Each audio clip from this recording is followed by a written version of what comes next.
In the last couple of versions of DataGraph, we have been improving the ability to link your file to sources of data. For example, this is a snippet from a video where it shows you how to take a URL from an online source of data, drag and drop that into a DataGraph file, and then you have the data linked into your file. Now, what we've also been doing is making it possible for you to link to files that are locally on your computer. And what we've added in DataGraph version 5.2 is the ability to use a relative path link.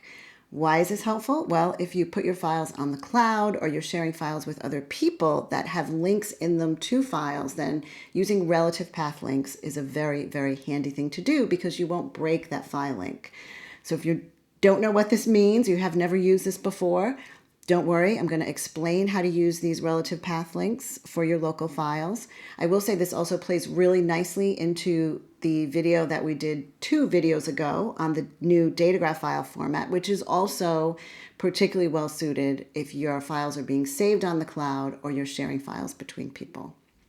So with that, let's get started. I'm going to teach you all about relative path links. Before we get into the linked columns, I thought it would be helpful to just talk for a moment about DataGraph columns and DataGraph groups and how they work when they're not linked so that we can compare that to when they are linked. Here's a very simple file that has 2 columns in it. It has an X column and a Y column, and that data is being used in this graph here. Now, if I want to group this data, there is a group icon here in this toolbar above my data list that I can click on, and that adds an additional object that is a data group. Now, that data group, since I had one column selected, it placed it in there, but I can click and drag columns in and out of that data group, and notice it doesn't have any impact on my graph.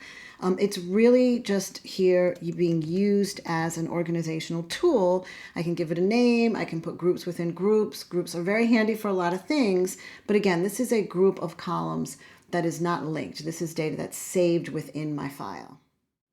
Now let's compare this to a file that has linked data.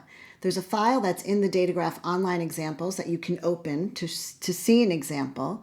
It's called Scatterplot with Labels. It's in the basic section. And if you go ahead and open this file, this is data that is linked. Now, one way you can tell is that the data itself is in bold.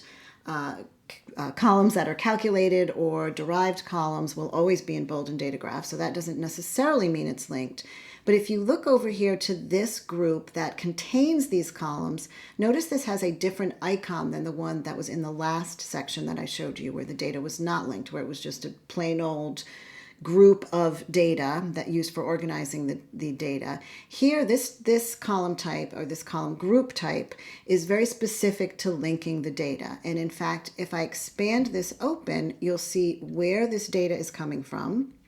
And you'll see a list of all of the columns that are in the source data where this column is, or where this data is located. This is all online. This is linking using a URL, but the same group type is what we use to link to files that are located on our computer.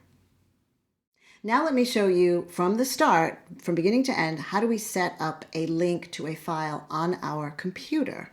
First, here's a brand new file. Notice that there's an other drop-down menu that has a bunch of other different column types here, and one of them is link to URL/file.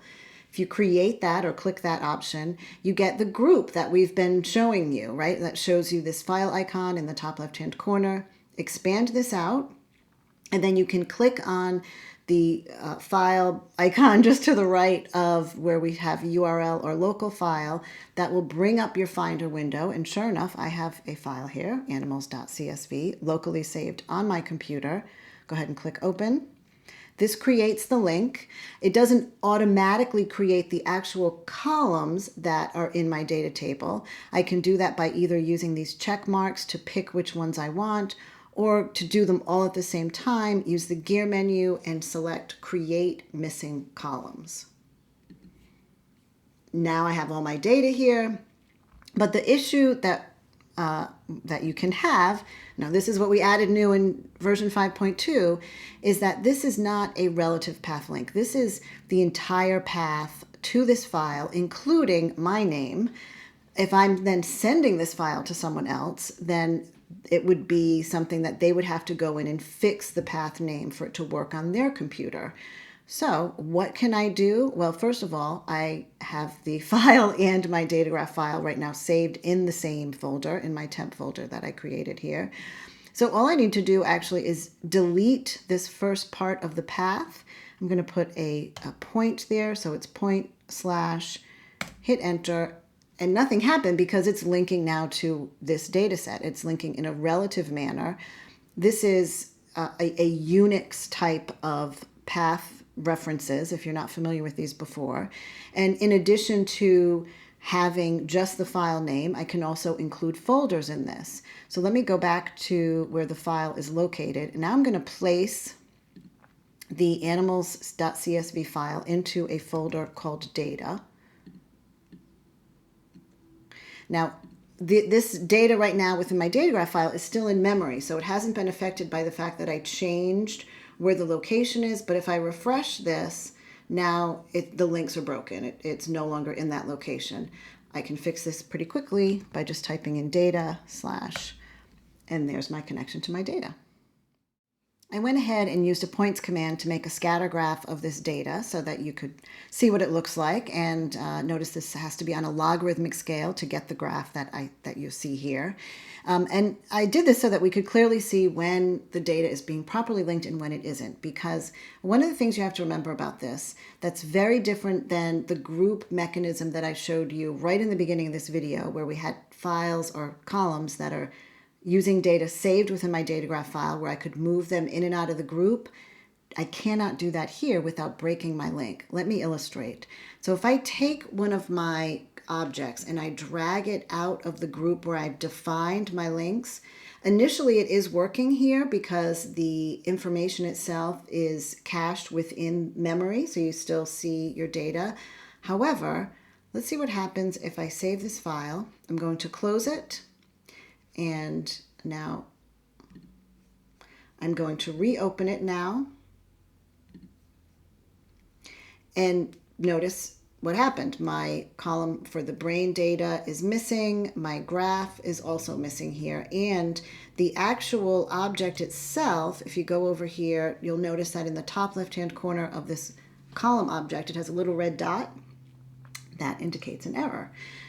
How can I fix this? Well, in this case, actually, I can drag this right back in, and each object has information as to the name of the column that should exist within the data itself. And since this, this column, brain, that it's looking for is within this linked group, it reconnects and everything is fine. But in general, what you want to do is you really want to make sure you keep these objects within the group that creates the link, that has the information about where the data is coming from. You can place the object itself within a group. So I can place a linked object in a group. I can have multiple linked groups within a group of data that I'm organizing. You can even actually put groups within the linked object itself. So I can have a data group here if I like.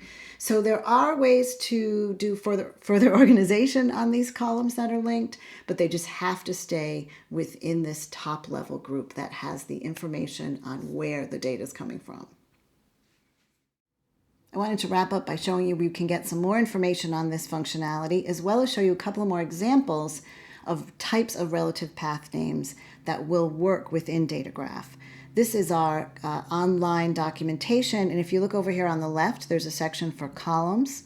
Expand this out, you will see an other menu nested within there. When you click that, that's where you can get to link to URL and file. So this is all the column types that are in that other drop-down menu are documented here. And what do you see? Well, there's a lot of information here. You can see on the right-hand side, there's all sorts of information, step-by-step instructions. But if you go to the section on path names, this is going to give you similar information to what we talked about. But I wanted to make sure you were aware that not only the // works, which indicates that your file is in the same folder location as your data, but also you can use a double dot, which means that the data is one folder higher than the DataGraph file. could be useful. This just shows you that you can have spaces within file names and obviously have your data nested in a folder like the example I showed you. And the last one here shows you that you can also use a tilde followed by a location. That's handy if you want to set up a folder on your computer that has data within your home directory and you want your DataGraph file to be somewhere else. So it doesn't matter where your DataGraph file is located on your computer, but you can put the data within somewhere in your home directory. Again, making it also easy to share these files with people, share the data with people, whether you're using it online or on your local computer. Hopefully this is something that's useful for you.